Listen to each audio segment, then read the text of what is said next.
Je réponds à la question de... Pourquoi je vous demandais de ne pas parler trop près du micro, parce que sinon, voilà, c'est bien. Occupe bien. Merci. Et les moyens de répondre à la question, C'était une question de monsieur là-bas sur la mine sur les aériens.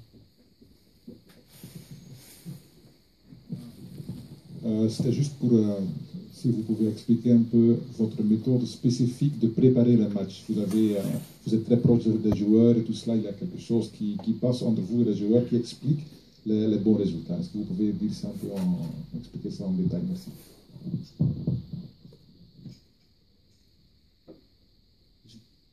Je ne peux pas répondre à une question comme ça. Je ne sais pas comment font mes collègues, mais moi je fais mon métier tout simplement. Et mon métier, c'est de préparer un groupe de joueurs par rapport à un adversaire particulier. Là, c'est le Dynamo Kiev. On prépare ça avec le staff. On explique aux joueurs ce qui les attend, les spécificités de l'adversaire. Et après, je choisis la stratégie la meilleure pour que l'équipe se donne toutes les chances de gagner. Mais je n'ai pas le sentiment d'avoir une approche particulière. Je fais mon métier tout simplement. Concernant je reviens à la première question de tout à l'heure. Concernant le match en lui-même, j'ai fait le choix de ne pas en parler trop tôt aux joueurs. On en parlera demain matin. On a, je pense, très bien préparé le match. On connaît bien le Dynamo. C'est à mes yeux le plus grand club ukrainien. Même si le Shakhtar depuis quelques saisons prend de l'importance, mais historiquement c'est le plus grand club ukrainien. On les a vus, on a vu les vidéos, on s'est déplacé les voir, on connaît bien les joueurs, on connaît bien les principes de jeu de mon collègue Rebrov, qui sont bien définis, c'est une belle équipe. Et tout ça on va l'expliquer aux joueurs demain matin, on rentrera petit à petit dans le match pour faire un gros match. Вопрос. Не могли бы вы поговорить о методе, о подходе работы с вашей командой? Говорят, что вы очень близки с вашей командой, и это объясняет ваш результат. Могли бы вы более детально поговорить об этом? Ответ. Вы знаете, я не могу ответить на такой вопрос. Я не знаю, как делают другие тренеры, но я делаю просто свою работу. Я выбираю конкретный подход для конкретной команды. В этом случае это Динамо Киев. И потом я выбираю стратегию. Я просто делаю свою работу. Я вернусь к первому вопросу, который мне был задан. Я решил, что не следует говорить о сопернике слишком рано с игроками. Я завтра утром все им объясню. Мы все прекрасно знаем команду «Динамо», несмотря на то, что «Шахтер» в последние сезоны играет тоже очень хорошо. Мы знаем, что «Динамо Киев» исторически является самым великим клубом в Украине. И мы просмотрели матчи, я выбрал принципы игры, и завтра я об этом поговорю со своими подопечными. Это представитель команды.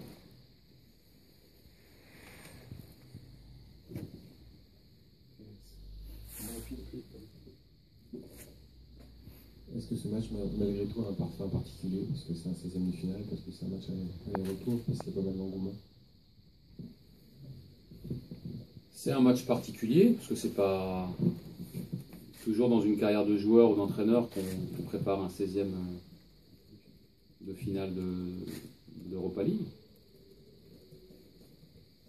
Mais en même temps, il s'inscrit dans un calendrier pour nous voilà, c'est un match particulier, mais on a joué beaucoup de matchs importants avant, on va encore avoir d'autres matchs importants aussi, et on l'inscrit dedans, on a une bonne dynamique, et on souhaite, à travers une compétition particulière, continuer dans notre dynamique. Donc on l'isole, mais en même temps, elle est dans un rythme de saison qui est intéressant à jouer. Вопрос. Есть ли что-то особенное касаемо этого матча? Ответ. Да.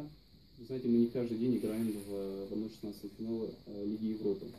Несмотря на это, мы и раньше играли очень важные матчи, и в будущем мы также сыграем очень важные матчи. Я хотел бы продолжить с такой же динамикой, чтобы добиться победы.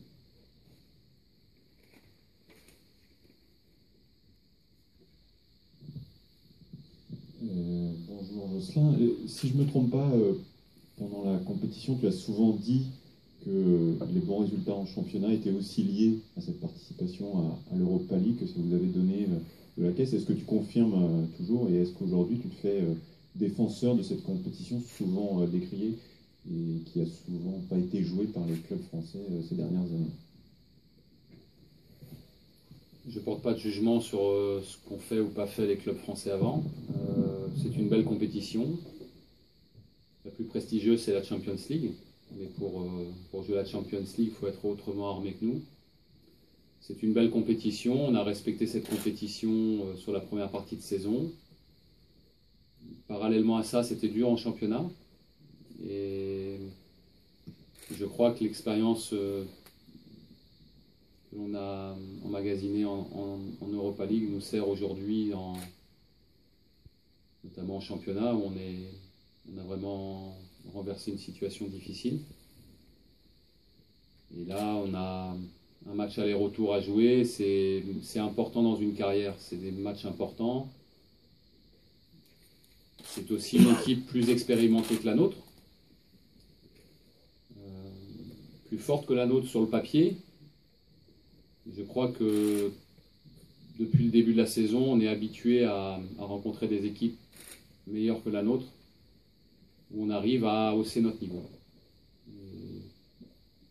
C'est pour ça qu'on a une grande détermination pour jouer ces deux matchs-là,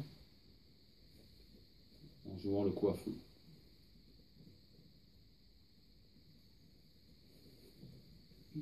Вопрос. Да. Как вы сказали ранее, игра в чемпионате, хорошие результаты в чемпионате сказываются на вашей результативности в Лиге Европы. Можете ли вы подтвердить сейчас то, что вы сказали ранее, и ввиду того, что ранее, в последние годы, мало французских клубов попадали в Лигу Европы? Ответ. Вы знаете, я не могу говорить о таких клубах, тем более, что многие из них, некоторые попали в Лигу чемпионов. Что касается нас, то нас в Лиге Европы, я думаю, что это очень красивое соревнование и очень сложное.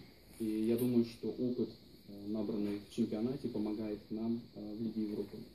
Тем более, что мы должны сыграть 2 матча с Динамо Киев.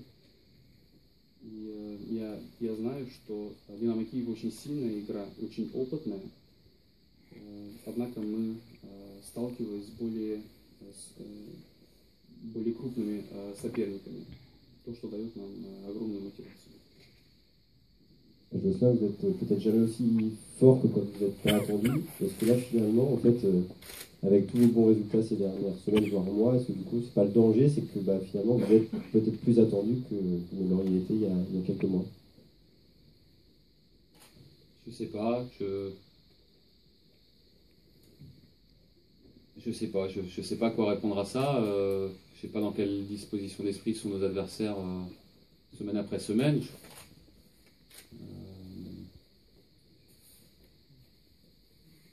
On joue une équipe qui a perdu qu'un match sur la première partie de saison, c'était à Aalborg, en phase de groupe, la 3e journée d'Europa League. Après, ils caracolent en tête de leur championnat. Ils ont gagné 5 matchs sur 6 en Europa League. Ils sont très performants. Ils ont une coupure de 2 mois, mais ça c'est le choix de leur fédération. Mais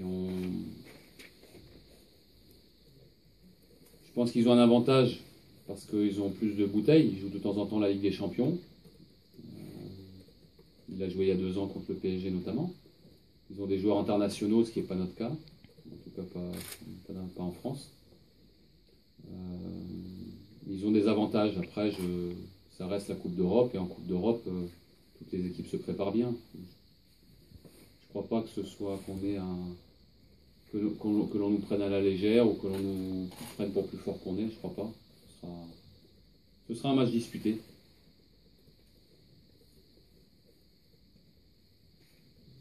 Вопрос. Ввиду ваших последних результатов, как вы думаете, вы расслабились перед этим матчем или нет? Знаете, я не знаю, что вам ответить. Я не знаю, какова обстановка в команде соперника «Динамо Киев». Я знаю, что они сыграли против Aalborg и выиграли 5 из 6 матчей в Лиге Европы. Естественно, у них больше опыта, в частности в Лиге Чемпионов, когда они сыграли с ПСЖ. У них некоторые международные игроки, у нас их нет в команде.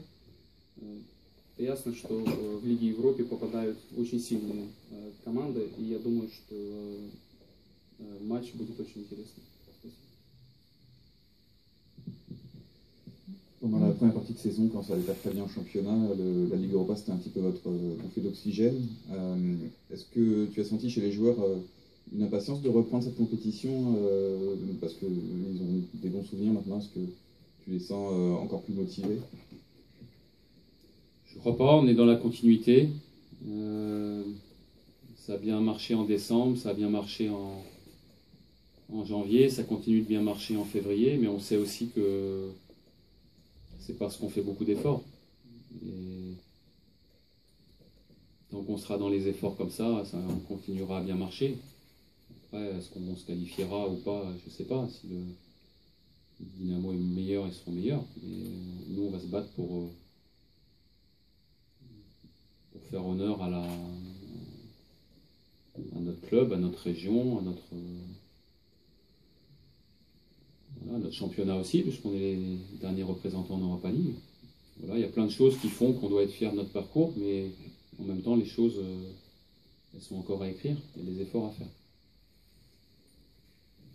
Вопрос. Ввиду того, что в первой половине чемпионата Франции у вас дела шли очень, очень плохо, являлась ли Лига Европы вашим освобождением от этого чемпионата и являлась ли это источником мотивации для ваших игроков? Ответ: вы знаете, мы хорошо сыграли в декабре, в январе продолжаем хорошо играть в феврале. Я думаю, что мы добились этого благодаря большим усилиям. Выиграем мы или нет, я этого не знаю. Если Динамо Киев лучше нас, они выиграют, но мы будем делать все возможное, чтобы выиграть, чтобы представлять наш регион, нашу страну, ввиду того, что Ганган последняя команда в Лиге Европы, представляющая Францию. Bonjour. Tu bénéficies de tout ton groupe depuis quelques semaines seulement en championnat. Là, c'est la première fois en Europa League. Donc, c'est important pour préparer une telle échéance. C'est mieux d'avoir tout le groupe, parce que je pense que ça tire tout le monde vers le haut. Après, quand dans des périodes où il y a des périodes où on a plus d'absents, je ne crois pas mettre plein une seule fois d'avoir beaucoup d'absents. Quand ça se passe, c'est dommage, mais on travaille avec ceux qui sont valides, ceux qui se battent pour faire des résultats. Et on est au complet. J'espère qu'on restera au complet le plus longtemps possible. Пару слов, пожалуйста, о составе. Ответ. Вы знаете, целый состав очень важен для всех, потому что это позволяет всем игрокам прогрессировать. Что касается настоящего времени, то мы проходим через период, где очень много игроков не играет, и приходится работать с теми, кто хочет играть и которые хотят добиться результата. Jocelyn, bonsoir. Vous l'avez un petit peu évoqué tout à l'heure, vous êtes le dernier club français encore engagé en Europa League, un des 3 derniers clubs français en Coupe d'Europe, donc quelque part vous représentez le football français. Est-ce que c'est un ressort, ça justement, que vous allez utiliser avec vos joueurs en leur disant il faut faire honneur au football français, ou est-ce que vous n'allez pas en parler de peur que ça les inhibe un petit peu justement ce côté un peu étendard du foot français?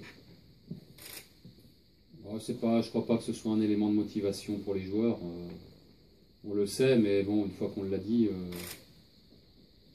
voilà, je crois que la grande fierté que l'on a eue, c'était de se qualifier contre toute attente. Ça oui, ça il va falloir s'en rappeler. Après, on représente le foot français, oui. Je fais une parenthèse, je suis d'ailleurs très heureux que monsieur le millénaire ait pu se déplacer suite à l'invitation de l'an avant. Il a, avec Laval, éliminé le Dynamo Kiev en 83. J'ai eu monsieur le millénaire en tant qu'entraîneur en 93, 10 ans après. Pendant 2 ans, c'était un grand entraîneur français. Je suis très heureux de pouvoir rejouer le Dynamo Kiev, qu'on puisse rejouer le Dynamo Kiev sous ses yeux demain. Voilà, c'est une petite parenthèse, c'est une anecdote, mais c'est quelque chose d'important pour nous tous, pour le foot français aussi. Mais je crois que ce n'est pas un élément de motivation suprême pour les joueurs. Вопрос, как вы говорили, Гангам является последней командой, которая играет, представляющая Францию и которая играет в Лиге Европы. Может ли это служить мотивацией для ваших игроков или нет? Ответ. Вы знаете, я не думаю, что это большой источник мотивации. Я думаю, что самая большая мотивация это то, что мы попали в 1/16 финала. И я бы хотел сказать, что очень рад тому, что мой бывший тренер, который в 93-м году играл против Динамо Киев, господин Линер, сможет присутствовать завтра на этом матче. Я думаю, что это очень прекрасно, но это не является большим источником мотивации. Jocelyn, un jour, peut-être dans un lointain futur, vous exercerez votre métier ailleurs qu'ici et peut-être à l'étranger. Et à ce moment-là, les gens vous demanderont c'est quoi, c'est où, peut-être bon, beaucoup moins après l'exploit de demain. Mais qu'est-ce que vous dites aux gens qui ne connaissent pas le club? Qu'est-ce qu'il y a de spécial ici? Quand vous ne serez plus là, qu'est-ce qui vous manquera? Je suis pas... Autant j'anticipe les choses et c'est mon métier, mais je ne suis pas là à me dire qu'est-ce qui me manquera quand le jour où je ne serai plus là. Je suis guingampais d'adoption, forcément. Et ça fonctionne parce qu'il y a une grosse ferveur. Il y a un public incroyable. Je pense qu'on a le plus grand public de France parce qu'il est derrière son équipe tout le temps, que ça gagne ou que ça perde. On voit ça nulle part ailleurs. On voit ça en Angleterre, mais on voit pas ça en France ailleurs, tout le temps. C'est une grande force pour le club et on cultive ça. Après, il y a des valeurs simples d'humilité de travail ici. Les joueurs l'ont dit tout à l'heure, beaucoup de calme dans le travail, beaucoup de sérénité pour bien travailler. Voilà, j'espère qu'on donne une bonne image du foot. Вопрос. В будущем, когда вы будете работать за границей, что вы скажете своим подопечным, что вы скажете по поводу Гангама? И что согласно вам будет не хватать? Ответ. Я не думаю о будущем в такой перспективе. Ну, что касается Гангама, то у нас необычная публика, да, и важно то, что публика всегда нас поддерживает. И когда мы проигрываем, и когда мы выигрываем. Я думаю, что это единственный клуб, единственный болельщик, который так себя ведут. Но это не видно ни во Франции, ни в Англии. Как игроки говорили ранее, спокойствие тоже очень, очень важный фактор.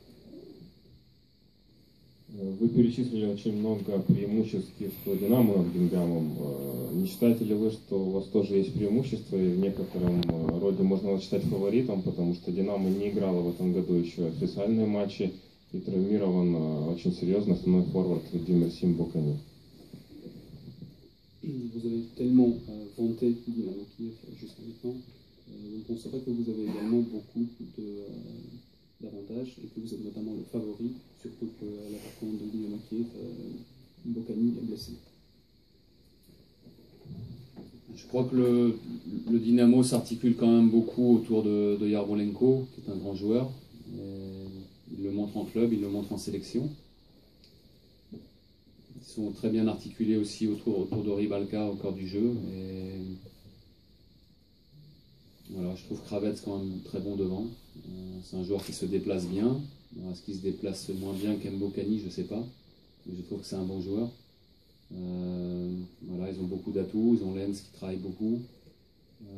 Younes, dont on n'a pas parlé, mais qu'on va revoir aussi en France avec grand plaisir. C'est un joueur qui a marqué le championnat. C'est un joueur très créatif, très technique. Voilà, ils ont beaucoup de bons joueurs. Derrière, il y a que des internationaux, un gardien expérimenté. Donc, bon, Mbokani n'est pas là. Ils ont quand même beaucoup d'atouts.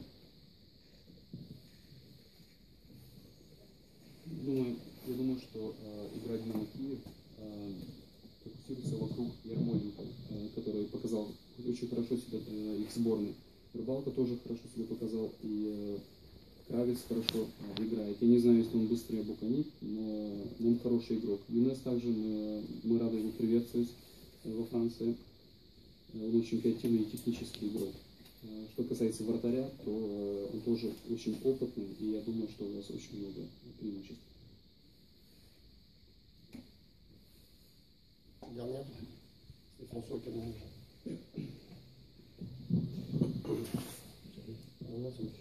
Après une expérience face à la Florence, Salonique, Minsk, vous avez le sentiment d'être passé un cran au-dessus en affrontant Dynamo Kiev. Vous avez le sentiment que c'est une équipe qui est d'un niveau supérieur encore ou Je crois pas qu'il y ait d'équipe en Europa League aujourd'hui supérieure à la Fiorentina. Je crois pas. Il y a sans doute des équipes aussi fortes que la Fiorentina, mais compte tenu des joueurs qu'ils ont, de l'effectif, de l'expérience de leur entraîneur, je crois pas qu'il y ait plus fort que la Fiorentina aujourd'hui. Maintenant, entre